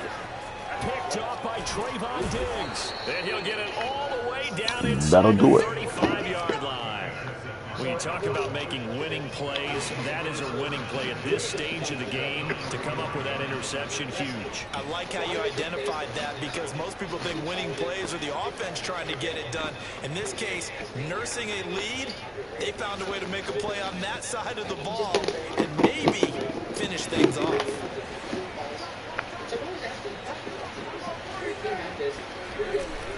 On 1st down, it's Elliott. And not much running room. Down to the 32. Now the Browns will use the first of their 3 timeouts as they'll talk things over prior to this upcoming 2nd down play. So, recipe was, hey, if soil is made of dust, ground up, and organic matter, that's what you wanted to duplicate. So the rule of thumb for the Coots recipe across the board was head the puck, put underneath the tip, full cubic foot. The cubic foot came to be known as outside of the They go down Elliott again. And only able to get 2 here. Stopped at the 30. Now the Browns signal for the second of their timeouts as they stop it here with 1:07 remaining.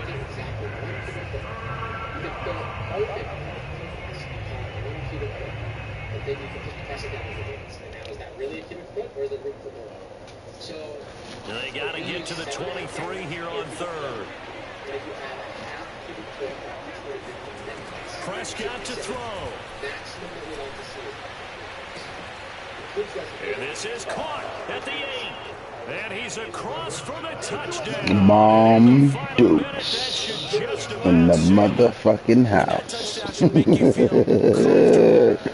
But do you really feel like it's totally over yet? Not totally, but I think you're pretty much there. Yeah, you still got to make sure you stay with it, do all the right things down the stretch, especially on defense. But that touchdown there, you got to feel good about your chances. Zerline connects on the extra point, and that pushes the lead. Yep, soon as I heard, I said, yeah, buddy. Touchdown at Zerline. He'll kick it away. It's Mom Duke. Yeah, you gotta handle it. Yeah. Peoples-Jones returning. But when it be like when it be only like 2 minutes left, I'll be like, I'm gonna call you right back, Mom. It's a heated one. I gotta call you back. The game blowing drive. The Browns drive about to get started. And following the interception, just any interception, are you a little bit more cautious when you start that next drive? Until you do this. And this is intercepted, and that should do it. Picked up by Leighton Vander Esch. And what a return as he brings this one all the way back to the 25-yard line. Yeah. Well, obviously, Charles, this stage of the game, down 2 scores, they had to put the football in the air. Unfortunately, it gets picked off. And the criticism comes easily in situations like this, but you just laid it out. Look where they are on the scoreboard. Look at where the clock is in the game. He has to take a chance here and try and get the ball downfield to his receivers. Unfortunately, it was picked off. Well, how about this aggressive approach? Got the lead, 4th quarter, continuing to throw the football. Shrugged it off. Like, get off me, little nigga. Did Atlanta have the lead against New England, and they ended up giving it up? I was going to say, don't say it, but you did say it. I did, didn't I? Yeah, anybody watching Atlanta, our apologies. To the goal line, but it's incomplete. Plain and simple. That's the 2nd time today that he's dropped the pass. And that one, I think maybe even a little easier than the earlier one that he dropped. Surprising. Was this game announced as a night game prior to, and maybe his rhythm is just off? He's got thrown off. He's got to wake up, enjoy the sunshine, and go play. It grows feet in a day. It is one of the fastest growing plants. So kelp. The line of scrimmage once again the 5 as they get ready for 2nd and goal.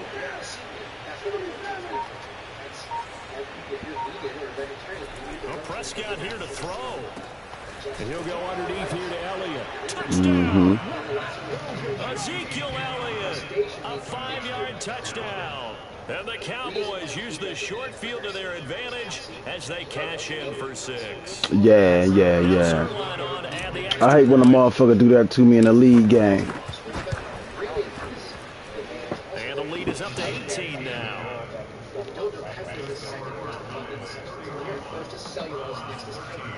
But that shit fuck your team morale up, though. Your team be like, Now after the touchdown, it's Zerline. He'll kick it away. Peoples-Jones returning. And his guys will get the football right at the 20-yard line. And the reason why is insects are also really bad. So, I guess...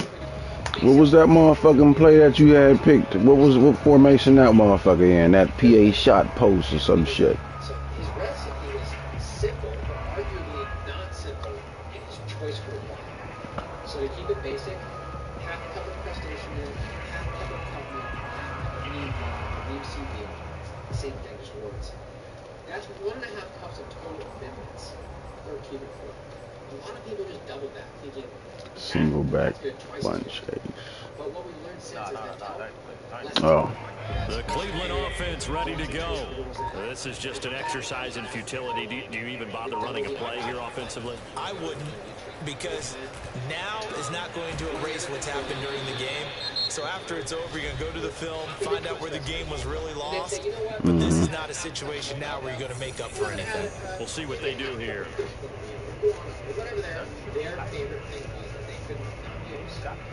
I don't think I got that one. The infinity base recipe that everybody uses, and then soups up before you could eat. It's like if you're going to go really small containers, you might up the nutrients a bit. If you're going huge containers, you might just keep it standard. If you have a local compost, you might lower the percentage. But it was such a big I think it's going to make a lot for people to just trust that they can make a soil from scratch that would actually work, right? I mean, when you're making something from a recipe online, like for food, typically you want at least one review saying, hey, this thing tastes good. Then you go, okay, cool, put it in the recipe. That's what happened. Everybody And they're out of timeouts, remember, so this is going to have to be a delay.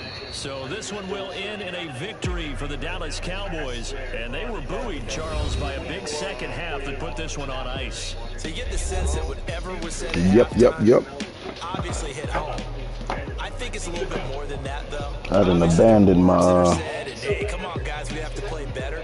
But sometimes it's just sharpening your execution, sharpening your focus, and maybe doing the things you practiced all week without major adjustments, just doing them better. And that got it done in this one. What'd you say, cuz? It don't matter who send it.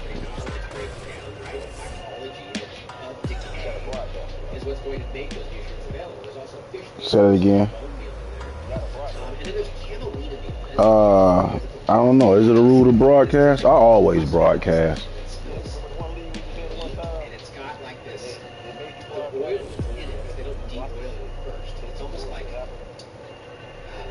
Okay.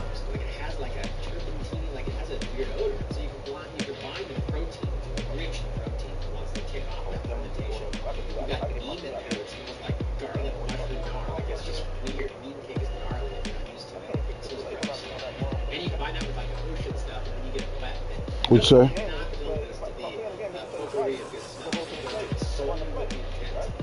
Say that again? Yeah. The Kraft one actually came from a buddy. His last name's Kraft. We didn't call him Kraft. It was Kraft. His last name's Kraft. Favorite. It's gonna unfavorite. It's gonna unfavorite. Don't hit it twice. When you go and you find your favorite play, to mark it, you hit it, you double tap, whatever it is, whether it's triangle, square, or X. But when you go in and you call in the play, and you know how sometimes it's like a delay on you when you call the play, don't double tap it, because when you double tap it, you take it out of your favorite list, you remove it. Well, yeah, you did. If you're doing a bed, grab one big scoop, 18 pounds, and mend the bed with it. And if it's a longer season crop, we can say go. And it makes it easy. And so then all of a sudden, growers were telling us, even before we knew it was going to be popular, that it was their favorite crop.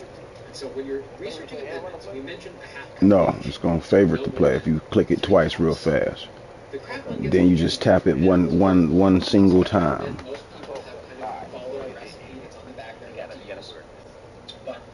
You can go a little above, like if you take 3 cups of nutrients and 4 cups of minerals per cubic foot, that's about 7 combined cups.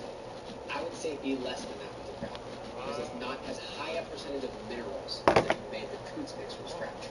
And because of that, we use Craftblend as our supplement, meaning we'll make soil according to the recipes, and then Craftblend will from now on be the amendment to. Because we've already front-loaded with so much minerals, the minerals don't necessarily go anywhere. Like the basalt's not going to disappear in the first cycle. So now the Craftblend becomes a great addition. But where Craftblend came from, if you look up Steve Solomon, he would teach you how to make an organic fertilizer mix, and he would recommend that you added something with phosphorus, something that had the seed meal, and he would also add something that had like alfalfa, like man, my audibles ain't right though. Like I got my audibles saved the right way on my screen, but when I go into the game, they're not there. And the That's some calcium bullshit. and magnesium in it, which you all know if you're in hydro, it's like cow will fix a lot of things, right? And so immediately when they water it in or top dress, before the biology even had a chance to break some stuff down, they're getting some mineral release right away, which is very helpful oftentimes. Yeah, craft blend is one of my favorites, so thanks for bringing it up. Yeah, it makes it really, really easy. I mean, you mentioned what you could do for initial amendments, but you could just do the craft blend, right? If you want to keep it simple, just... You absolutely can. Now, here's the thing. When I used to go to the gardening store and try and buy like a pre-blended organic, there's a lot of companies that have individuals, like you could go buy you can go buy fishbone meal. But when it got to the blends, I didn't like it, and here's why. If you go to the local gardening store or the hardware store and you grab an organic blended fertilizer, all-purpose, or tomato fertilizer, or rose fertilizer, they'll even put pictures of roses on there, as if the rose has a particular diet that it prefers. You said that was gun wet? So I don't want people to be misled that a tomato needs a specific fertilizer. Medicinal plants, annual flowering plants, tomatoes, they require the same thing. So there's nothing special about them. Obviously, we all feel our chosen plant that we prefer to grow is going to be special to us. Some people love tomatoes, and it's the only plant that matters. But just because of that doesn't mean we need a special fertilizer for it. And so then you flip the box over and you start reading it. Well, Gun tight, offset tight in? Organic listed, you have to use ingredients that are Nope, it wasn't that. They don't have to be organic. And when you read it, it reads like what has the highest profit margin, now that I understand it. So you read it and you go, oh, cottonseed meal, soybean meal. What is the other one that's really popular that's highly contaminated?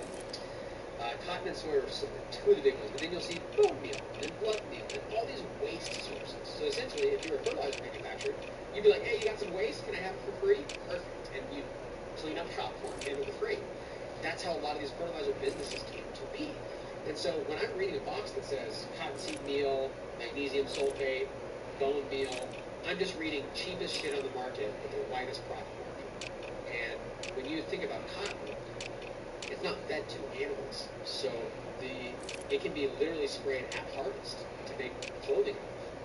And then as soon as you do that and you've taken what's made for cotton, all the waste is now considered approved for organic use. It can be very toxic. And so now people are caring more, and obviously there's been huge instances where some of that waste killed big gardens and they had to do research about how it happened. So we're all learning, but when you go to the typical garden store, comparing it to craft blend, night and day difference in the quality of inputs, and that's why we continue to produce it. It's a nightmare to make. I mean, truckloads of materials from all over the country have to land and be here, and all 13 ingredients or something have to be on the ground at one time, and multiple thousands we have to weigh them and mix them. And I kind of wish we hadn't done it, but at the end of the day, eventually it might get big enough where we can have maybe a machine that helps us with all of the blending of it, but it's really, really good. So. I feel like we should also quickly touch upon container size. It seems with organics, it's often said that the bigger the pot size, the better. Talk to us about pot size. Yeah, it's a bigger buffer, and what I mean by that is, if you're in a small container, it's doable. So when I first started learning, Afghanistan was on the board and showing his growing. A lot of us borrowed from the vision we saw. He had like a room that was full of like Home Depot buckets. There's like 100 of them, and there's just stacked bamboo poles everywhere. It looked like you're going to gouge an eye out just walking in there. But it was in 5 gallons, and he would literally just dump it out in a tarp, re-amend it, plug it back in, and go. And I'm like, dude, that is epic. And around that time, a lot of people were saying, well, what happens if I just don't dump my soil out? So they were just making compost teas and keeping the same 5 gallon there and planting right back into it. And it became clear that if we grew a pretty big plant, a 5 gallon container was almost root bound and cannibalized to the point where re-amending it or recycling it was probably the better way to go. And so to offset that, we didn't want all the labor. Like literally dumping 100 pots on the ground in the tarp, shoveling and putting it back in it's no small task. And while it sounds great on paper, when it's the 5th time you've done it and you just don't want to do it anymore, you're looking for a better way. And the no-till became the goal. And Mountain Organics, Blue Jay Ray at the time, was starting to do back-to-back no-till cycles, and everybody was increasing container size. A lot of guys were growing like 100-gallon pots. And then we wanted to see how far that went. And it seems like there's some magic somewhere around container size that we're still learning, like a big container, but still getting close to maxing out the volume creates a better finished product than one that's so big you never even come close. But what we found is that doubling your container size usually increased your yield by about 60%. And there's a lot of studies that show why. We found that plants are intelligent, and because the nutrients aren't immediately available in soil, they're dependent upon the speed the biology can feed them. And in a 5-gallon container, if we consider it like a bioreactor, we put organic amendments in, and biology breaks them down and feeds them to the plant. When our plant really starts growing, because we get the grow room diet, the grow lights are good, or we're in the sun, or this is raging, good environment, greenhouse, whatever. Now the biology just all of a sudden can't keep up. Your plant is growing faster than it can keep up with. The way to bypass that is to give it more soil. So now the root, instead of being circling on itself looking for new food, can just go further away from itself looking for new food. In fact, the world record tomato grower, he would do this. He would make his own compost, he would make his holes, he would mulch it, and he would irrigate it. But then he'd go plant vetch, a nitrogen-fixing plant, like 8 to 10 feet behind his rows. That would grow and fix nitrogen in the ground. When the plants got bigger in their growing season, their roots would tap into the nitrogen the vetch produced, and they'd hit a surge of growth that would never run out. And so the bigger container size started being the mimicking of the earth and what would produce more yield. I mean, you can see the guys in Cali would put 400-gallon containers out, grow 99 plants. They're all 10 pounds plus. So we knew bigger could be bigger. But as far as indoor goes, if you're calling a 4x4 space your space, a lot of people were hesitant to add more soil. They're like, 5 gallons, a big container, that's plenty big. But when you do it for a while, it just seems so small. You look around, you're like, well, I can fit way more in the same 4x4. If I'm growing 4 plants in 5-gallon buckets, what's the difference if I just make it 30 gallons? It's still a 4x4 grow tent. And what we found was the difference was significant. In a 30-gallon or 100-gallon, something that really was more soil per canopy. So 5 gallons times 4, that's only 20 gallons in your growing. But if you put 30 gallons, now you're talking 120 gallons in the same 4x4 space. And now you just didn't run out of food. You didn't have to be an expert at feeding and making the right tea. And then when you were done, you used less than half of what was available. So you could arguably guess with some craft blend and still have a pretty balanced soil. And so what we tried to do, just like life, is take our highs and take our lows and flatten them to a curve that was more manageable. A big container soil makes a big harvest, and it's just like this. It's not like you're depleting the soil. And when you flatten that curve, it seems like everybody gets better results. Now, are there people that are using smaller containers and living soil and doing well? Yes. A lot of times they'll use maybe a little bit less light intensity to grow really high quality without driving the plants so fast it outpaces biology. Or they will flip to flower significantly sooner.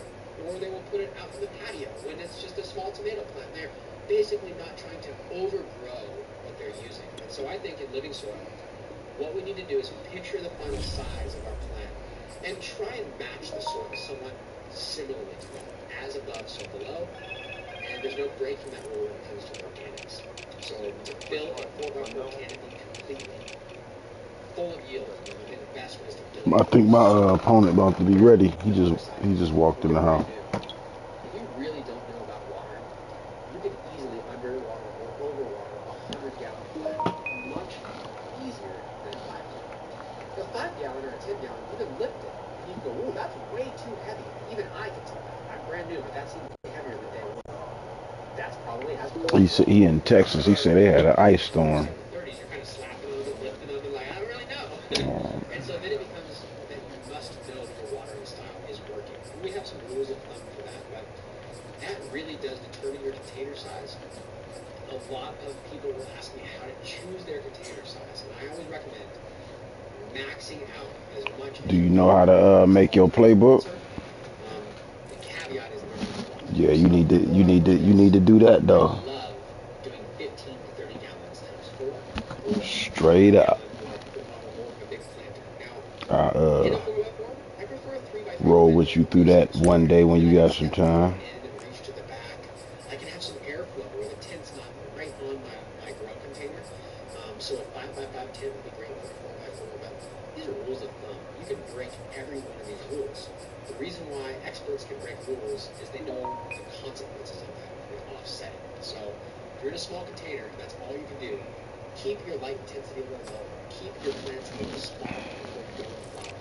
And I think that will make significant quality differences. In organics, we're not trying to just maximize yield. We're trying to increase yield so long as quality is brought up with it. But if there's a cost in quality, we prefer not to do that. And that's what we found. So I hope that people listening to this may be encouraged to go up slightly in container size. I find that 10 to 15 gallons is the minimum to start no-tilling, in my opinion. You can definitely do 5s, but it's not as easy. Our last 10 by 10 series are 5-gallon containers. We had 3 of them in a drip system. They were ugly the whole way and harder to deal with and took more daily interaction, but they produced what's finished product now is, you wouldn't be able to tell the difference. It's arguably just as good, if not better, than the other ones. But what was better than the other was the yield. I got way more yield for way less effort. And to me, that's why bigger containers is very attractive. So, lots of good information there for sure. So we talked about building soil, 33, 33, 33, adding the initial amendments. Now these initial amendments, they're going to break down and the plant will uptake the nutrients and the soil can get depleted. So oftentimes additional feedings are required throughout the growth.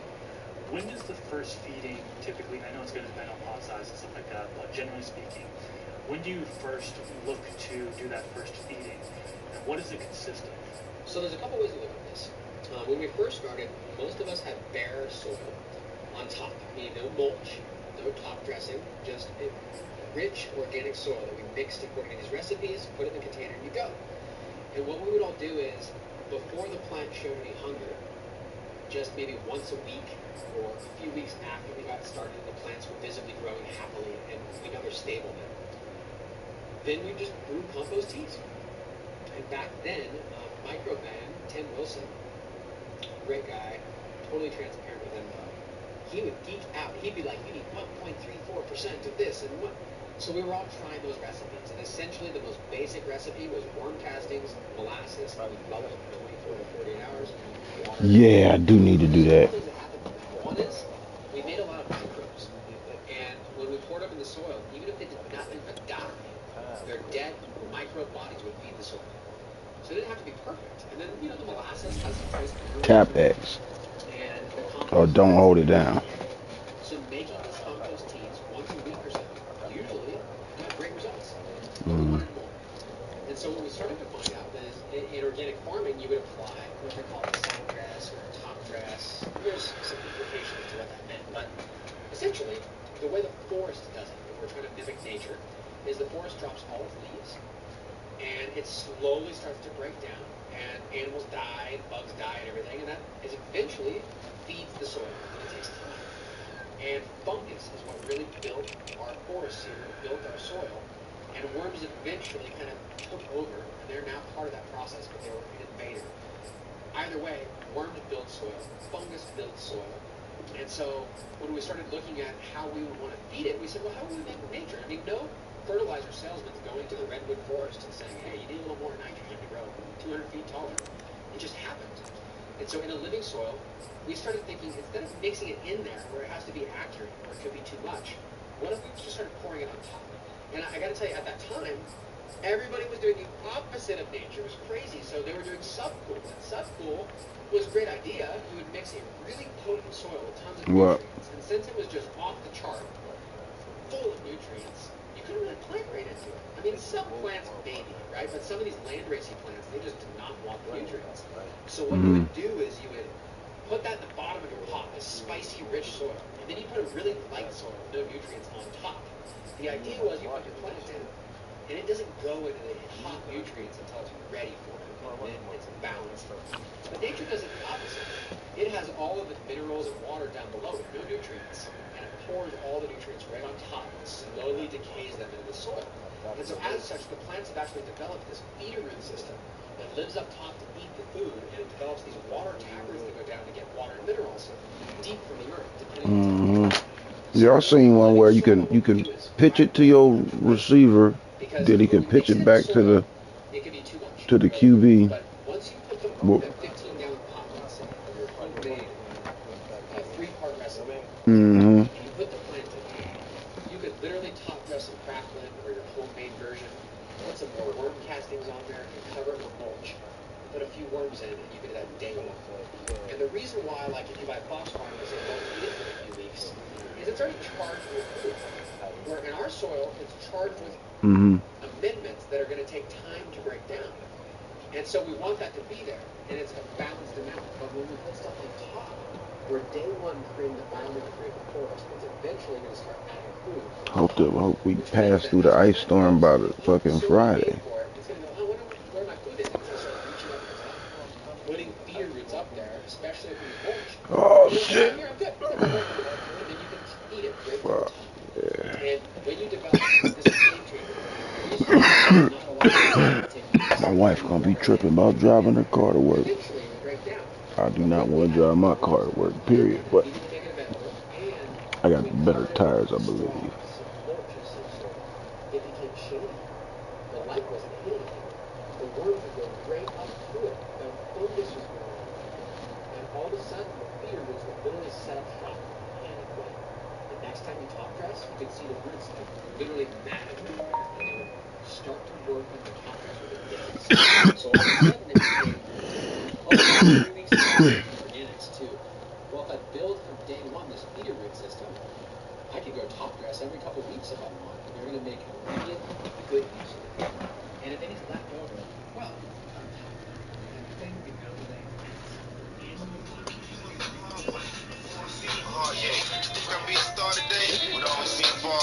I always knew and prayed to God. The whole hood locked, man. I could have played like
I want, basically, like, I also practice jiu-jitsu.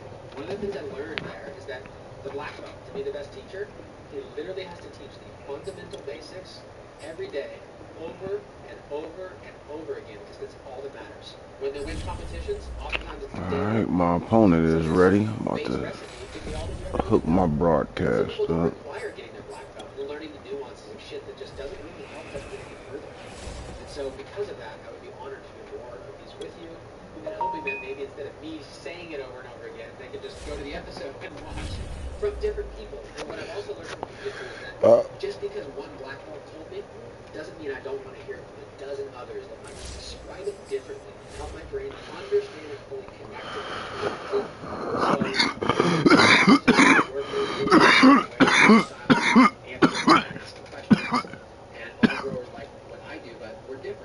So combining our efforts, I think, reaches more people, and I'd love to do it. IPM could be a whole episode. We could really go down the rabbit hole. Damn, this is year 4 in this bitch. Today, what I want people to get from it is that soil building and following some good principles doesn't have to be rocket science, and they should I'm on the 5.